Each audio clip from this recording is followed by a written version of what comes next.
orang yang kebanggaannya presiden tiba-tiba dikriminalisasi, bahkan tanpa pamit sama presiden. Jangan dikait-kaitkan juga dengan Bapak Presiden kan. Korps Pemberantasan Tindak Pidana Korupsi Kortas Tipikor Polri membantah tudingan jika penanganan perkara mantan Jampitsus Febri Adriansyah merupakan bentuk kriminalisasi. Meski begitu, pihak Polri enggan menjelaskan duduk perkara Febri Adriansyah dalam kasus pengadaan batubara PLN yang diketahui kasus tersebut awalnya ditangani Kortas Tipikor. Pengacara dari FA ini itu kan menuding bahwa ini terlalu dikriminalisasi, mungkin ada penjelasan? Oh tidak, makanya penyidikan lanjutan, materinya seperti apa silakan ditanyakan kepada pihak kejaksaan. Makanya ini kan materi penyidikannya silakan ditanyakan kepada pihak kejaksaan. Pak, kalau yang pasti seluruhnya sudah kita serahkan penyidikannya. Pak, kalau peran FA sendiri di kasus Asabri gimana? Pak, kan tersangkanya di Polri. Sini. Ditanyakan ke penyidiknya. Sebelumnya, Hotman Paris menyebut kliennya menjadi korban kriminalisasi. Padahal menurutnya, ex-Jampitsus Febri merupakan sosok yang menjadi kebanggaan Presiden Prabowo karena memiliki rekam jejak yang baik selama bertugas, termasuk saat bergabung dalam Satgas Penertiban Kawasan Hutan. Hotman juga mempertanyakan apakah penyidik Polri telah meminta izin kepada Presiden Prabowo sebelum memproses hukum Febri. Saya melihat benar-benar saya merasa miris. Karena apa? Jampitsus itu adalah yang dibanggakan oleh Presiden Prabowo karena dengan dia mendapatkan, negara mendapatkan sebagai Satgas PKH 300 triliun. Bayangin orang yang kebanggaannya presiden tiba-tiba dikriminalisasi bahkan tanpa pamit sama presiden. Istana pun menanggapi pernyataan Hotman Paris yang menyebut pemeriksaan terhadap kliennya ex-Jampitsus Febri harus seizin presiden. Mensesnek Prasetyo Hadi menegaskan, seluruh proses penegakan hukum harus mengikuti mekanisme yang berlaku. Ia pun meminta agar kasus mantan Jampitsus Febri tidak dikaitkan dengan presiden. Ya, itu kan kita kembalikan ke proses hukum ya. Jangan dikait-kaitkan juga dengan Bapak Presiden kan. Ya, sepenuhnya kita kembalikan ke mekanisme hukum yang berlaku kan. Saya rasa nggak ada juga. Hanya pada saat masih proses pemeriksaan harus seizin presiden itu kan. Melihat belum juga ditahannya ex-Jampitsus Febri oleh penyidik Kejagung, termasuk terus dikait-kaitkannya sosok Febri sebagai orang kepercayaan Presiden Prabowo, pakar hukum tata negara menilai hal ini sebagai akibat dari sikap pemerintah yang tidak tegas dalam memberantas kasus korupsi. Menurut pakar, Presiden seharusnya mengambil ketegasan sikap di tengah kisruh perkara dugaan korupsi ex-Jampitsus. Situasi-situasi semacam ini memberikan pesan bahwa memang situasi pemberantasan tindak pidana korupsi di bawah rejim Prabowo sekarang memang terlalu keropos. Ada semacam ketidaktegasan presiden sebagai panglima perang di dalam urusan ini, itu satu. Yang kedua, ketidaktegasan ini kan berimplikasi ya terhadap penanganan perkara-perkara yang lain. Jadi impact-nya begitu sangat besar kalau presiden tidak menunjukkan sikap tegas dan komitmen terhadap perkara ini.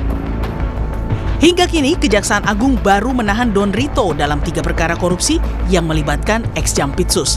Sementara, ex-Jampitsus Febri, meski sudah diperiksa pada Jumat lalu, hingga kini belum ditahan. Tim Liputan, Kompas TV.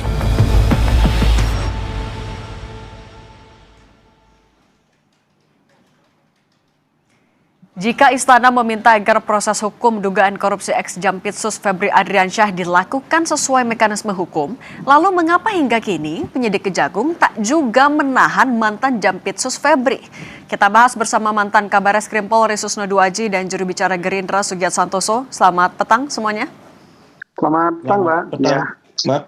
Oke, Bang Sugiat, sekarang kan desakan agar ex-Jampitsus ditahan ini makin besar, bahkan juga mulai mengarah ketegasan ke Pak Presiden Pak Prabowo. Kalau dari Gerindra melihat perlu nggak sampai Pak Prabowo ini turun tangan aja, biar kasusnya clear, nggak ada asumsi, dan juga bisa berjalan sesuai koridor? Ya, kalau terkait dengan proses penahanan ex Jampitsus dalam kasus ini kan ini menjadi kewenangan penyidik. Ya, kita tunggu saja bagaimana proses penyidikan, kita serahkan kepada Kejaksaan Agung untuk memproses cepat-cepatnya, dan publik pasti akan mengawasi bahwa proses ini akan transparan, akuntabel, dan tidak pandang bulu. Saya yakin dan percaya secepatnya Kejaksaan Agung sebagai lembaga yang sekarang diserahkan untuk melakukan proses penyidikan akan melakukan itu. Tapi kalau kita desak-desak misalnya seorang presiden untuk melakukan intervensi, salah juga. Kan kemarin publik juga protes misalnya ketika Hotman Paris Hutapea membawa nama presiden. Karena memang tidak ada dalam regulasi kita seorang presiden bisa melakukan intervensi proses mekanisme hukum. Saya pikir itu. Tapi kalau itu dituduhkan bahwa presiden tidak tegas, saya pikir itu salah besar. Kalau kita lihat misalnya peta besarnya dalam proses penegakan hukum selama pemerintahan Pak Prabowo atau katakanlah pemberantasan korupsi. 1 tahun 8 bulan pemerintahan Pak Prabowo, saya pikir ya banyak sekali kasus-kasus yang sudah dieksekusi oleh pemerintahan Pak Prabowo. Misalnya kasus mafia tambang, kasus mafia tanah, kasus mafia BBM, belum lagi kemarin BGN. Itu kan menunjukkan bahwa pada pemerintahan Pak Prabowo sudah melakukan sikap yang tegas, dan ini kan prosesnya baru diserahkan ke Kejaksaan Agung, dan publik pasti akan mengawasi, DPR akan mengawasi, publik akan mengawasi, dan ini akan juga menjadi atensi presiden bagaimana Kejaksaan Agung bisa lolos ujian dari persoalan ini dengan katakanlah melakukan penegakan hukum setegak-tegaknya dan dalam konteks pemberantasan korupsi. Tapi Bang Sugiyat, kalau pimpinan DPR kan juga udah minta agar tidak ada perlakuan yang berbeda. Kalau dari Gerindra melihatnya apa yang dilakukan Kejagung dengan belum menahan, ini adalah langkah yang tepat, strategi yang tepat? Ya makanya kan sekali lagi kita tunggu saja secara sabar bagaimana Kejaksaan Agung memproses ini.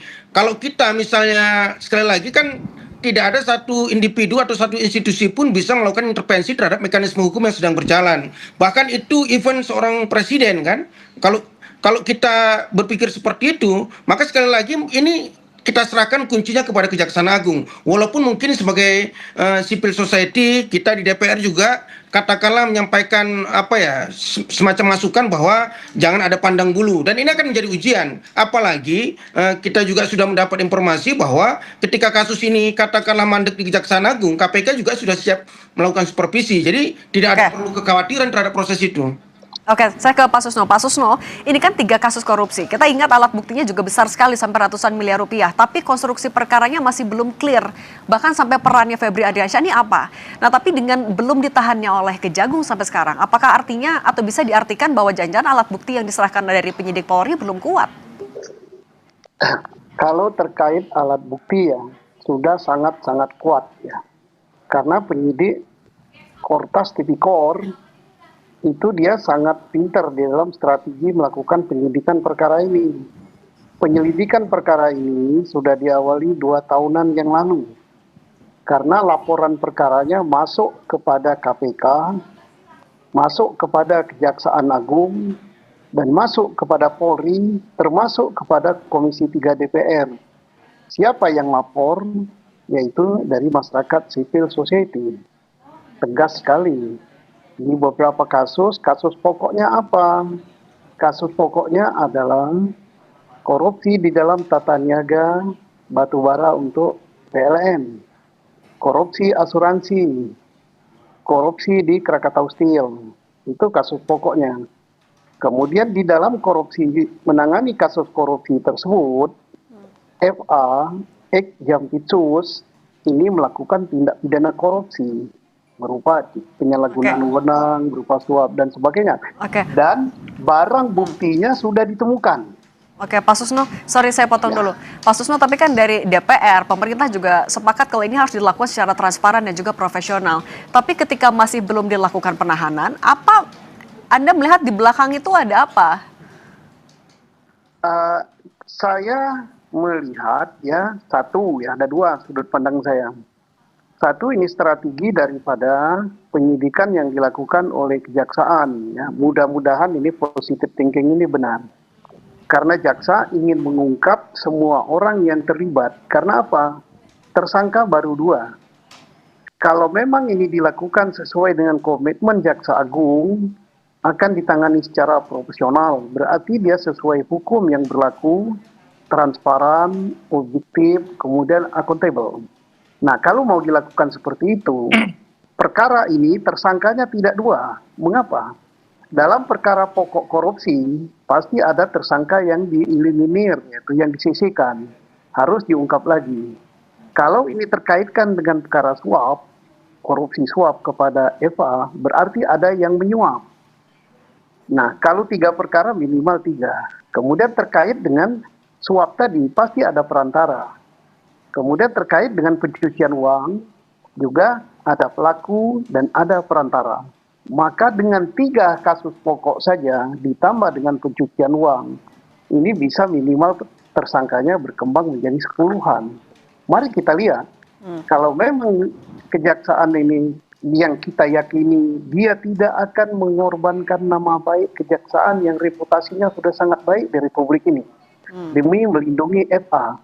Nah, tolak ukurnya yaitu, tetapi manakala tolak ukur itu tidak dilakukan oleh kejaksaan, maka masyarakat akan kecewa dan benar adanya apa yang diduga orang bahwa ini jeruk makan jeruk. Oke, kalau Bang Sugiat melihatnya sampai belum ditahan-tahan nih sampai sekarang, padahal tersangka swastanya udah ditahan, Anda melihat ada jangan-jangan ada kekuatan politik di belakangnya? Ya, saya tidak melihat itu. Ini pasti hanya sekedar kebutuhan penyidik saja. Saya sepakat tadi dengan apa yang disampaikan oleh Pak Susno Juwadi bahwa kepentingan publik, kepentingan rakyat, bahkan mungkin juga kepentingan Pak Prabowo sebagai presiden, bagaimana kasus ini dibongkar seterang-terangnya dari 3 kasus tadi, kan? Dan ini sedang diserahkan kepada pihak Kejaksaan Agung. Ya, kita kembalikan kepada penyidik Kejaksaan Agung untuk membongkar kasus ini. Apakah tersangkanya hanya 2 ini, atau ada yang lain, atau bahkan mungkin melibatkan banyak pihak. Saya pikir terkait dengan penahanan atau tidak penahanan itu kan menjadi kewenangan dari penyidik. Tapi saya yakin dan percaya Kejaksaan Agung tidak akan mungkin bermain-main dalam kasus ini. Apalagi publik sangat mengatensi kasus ini. Dan Pak Prabowo juga sudah sangat mengatensi kasus ini. Ini peluang, kesempatan, momentum strategis bagi Kejaksaan untuk menunjukkan kepada publik bahwa mereka layak menjadi institusi penegak hukum yang dipercaya untuk pemberantasan korupsi. Berarti Anda tidak melihat ada perlakuan istimewa, Bang? Apalagi kan ya kita lihatlah, apalagi Jampitsusnya baru ganti dan Kejaksaan Agung juga sudah membentuk tim khusus untuk menangani ini. Kita beri kesempatan kepada mereka, tapi jangan juga terlalu lama. Bagaimana kasus ini bisa dibongkar secepat-cepatnya. Mas Sugiat, tapi berarti kalau Gerindra tidak melihat ada perlakuan khusus untuk Febri Ardiansyah? Saya pikir begini, dari banyak kasus pemberantasan korupsi yang terjadi di Indonesia di pemerintahan Pak Prabowo, saya yakin dan percaya tidak akan ada satu peluang kecil apapun untuk memberikan perlakuan khusus kepada siapapun yang terlibat dalam kasus korupsi. Jangankan seorang Febri Ardiansyah, seorang Dadan saja yang sudah sangat dekat dengan Pak Prabowo itu diusut tuntas. Begitu juga dengan katakanlah jaringan mafia tambang, jaringan mafia BBM yang mungkin pada periode sebelumnya tidak pernah tersentuh. Saya pikir jangan kita meragukan ketegasan atau komitmen seorang presiden dilihat dari kasus ini sedang dalam proses. Sementara ada kasus-kasus yang jauh lebih besar, itu sudah ditunjukkan oleh pemerintahan Pak Prabowo bahwa pemerintahan ini tegas terhadap pemberantasan korupsi. Oke, Pak Susno, kalau menurut Anda sebenarnya ini 3 kasus dugaan korupsi dan TPPU ini adalah kasus yang memang rumit dan butuh waktu lama atau sebenarnya bisa diselesaikan dengan lebih cepat sih? Oh tidak rumit. Karena apa? Karena perkaranya sudah disidangkan, sudah diputus ya, dan berkasnya ada di kejaksaan. Kita yakin dan percaya bahwa kejaksaan ini sangat profesional di bidang penyidikan, apalagi mereka mantan-mantan alumni KPK. Kita berharap dalam waktu dekat, bagaimana Pak Sugiat katakan tadi, kejaksaan jangan mengecewakan presiden gitu, dan jangan mengecewakan masyarakat. Segera saja gitu. Yang terlibat korupsi di dalam tata niaga perdagangan batubara kepada PLN yang belum ditahan siapa, yang belum diperiksa, yang belum diajukan ke pengadilan siapa, itu ada kok. Yang terlibat ke asuransi siapa yang belum diajukan, yang terlibat dengan perkara usil siapa. Dan saya yakin karena hubungan yang sangat baik antara Polri dengan Kejaksaan, dengan Kortas Tipikor, berkasnya sudah diserahkan, konstruksi kasusnya sudah diserahkan, dan saya yakin hubungan antara penyidik Polri dengan penyidik Kejaksaan sangat bagus, itu sudah masuk semua di Kejaksaan. Dan mereka sudah saling telepon, sudah saling kontak-kontak, tinggal nunggu timing yang tepat, waktunya yang tepat, itu akan kena semua loh. Sebabnya kalau tidak terkena, ini sangat mengecewakan Pak Presiden yang sudah luar biasa komitmennya dalam penanganan perkara korupsi, dan sangat mengecewakan warga kejaksaan gitu. Kenapa? Reputasi kejaksaan ini sudah sangat bagus gitu. Oke, Pak Susno, tadi kan Anda bilang sebenarnya ini bisa dilakukan secara lebih cepat. Tapi kalau menurut Anda sampai belum ditahan sampai sekarang, apakah ada sosok yang akan dirugikan kalau misalnya seorang Febri Ardiansyah ditahan oleh Kejagung sekarang? Oh tidak, sama sekali tidak. Justru bagaimana Pak Sugiat katakan tadi akan meningkatkan reputasi kejaksaan. Malah bahkan kalau tidak ditahan atau lambat dalam penahanannya, yang akan rugi kejaksaan. Pasti orang-orang di kejaksaan itu ngomel gitu. Kok rusak nama kita, percuma kita berkeringat sekian tahun. Dan Pak FA ini tidak bisa lagi menghindar untuk kasus-kasus yang dituduhkan pada dia. Baik kasus korupsi, kasus tindak pidana pencucian uang, dan ini mungkin ya bisa saja lebih dari 3 kasus ini kalau diungkap. Gitu. Sekarang mulai bermunculan gitu di publik. Oh ada kasus ini, oh ada kasus ini. Nah, saya yakin apakah kejaksaan ini di dalam menghimpun, mengembangkan bahwa tidak hanya 3 kasus ini, tetapi ada kasus-kasus lain. Ya kita positive thinking dulu lah. Oke, Bang Sugiat sebagai wakil rakyat dan juga perwakilan dari Partai Gerindra, bagaimana Anda melihat adanya aksi unjuk rasa menuntut agar Febri Ardiansyah ini ditahan, tidak hanya di Kejagung tapi juga di daerah? Ya, kami mengapresiasi apa yang dilakukan oleh adik-adik mahasiswa terkait dengan kasus ini. Itu menunjukkan bahwa nalar kritisme mereka masih ada dan itu diperlukan dalam proses demokrasi. Tapi yang paling penting adalah kita harus optimis bahwa seperti yang dikatakan oleh Pak Susno tadi, saya yakin dan percaya pihak institusi kejaksaan tidak akan mau berjudi terlalu besar, katakanlah seperti yang selalu dituduhkan jeruk makan jeruk untuk katakanlah melindungi salah satu oknum kejaksaan. Saya pikir tidak akan sampai seperti itu. Apalagi selain ini menjadi atensi kawan-kawan gerakan mahasiswa, kawan-kawan media juga menjadi atensi presiden. Dan sekali lagi, ini perlu dijelaskan bahwa ya kasus ini saya pikir tidak kalah besar dengan kasus-kasus yang sebelumnya. Dan berkali-kali Pak Prabowo menegaskan bukan hanya dalam konteks dalam konteks kasus ini, tapi dalam konteks kasus yang sangat besar sejak beliau dilantik bahwa jangan ada yang coba-coba lagi bermain-main melakukan korupsi di masa pemerintahan beliau, dan itu kan sudah dibuktikan. Saya pikir ini akan menjadi momentum atau pelajaran sejarah bagi kita semua. Seorang Febri Ardiansyah, seorang Jampitsus itu ketika korupsi bisa diusut untuk tuntas. Seorang kepala BGN diusut tuntas. Seorang Riza Khalid diusut tuntas. Dan banyak lagi oligarki tambang, oligarki mafia ekspor impor, mafia tanah itu diusut tuntas. Saya pikir itu sekali lagi bukti kesekian kali bahwa di pemerintahan Pak Prabowo selalu diwanti-wanti oleh Pak Prabowo, jangan korupsi, jangan korupsi, jangan korupsi. Saya pikir itu pesan yang selalu disampaikan Pak Prabowo. Oke, baik Bang Sugiat dan Pak Susno, terima kasih sudah berbagi pandangan bersama kami. Sehat selalu. Terima kasih Mbak Gia. Terima kasih.